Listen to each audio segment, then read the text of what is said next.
مردم عزیز یادتون میآید صبح جمعه دیدم قیمت تغییر کرده. مردم عزیز یادتون میآید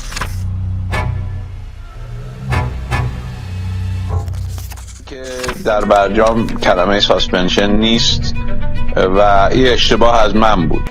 مردم عزیز یادتون میآید وضع اقتصادی ما چه بود؟ چه جواب بده چیزایی رو که باید راحت بخریم گرون داریم میخریم.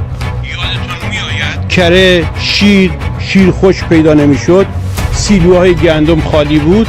یادتون میآید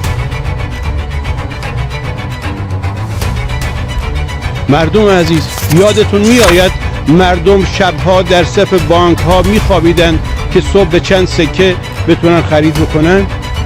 بیماران خاص چه عذابی میکشیدن از بیدارویی.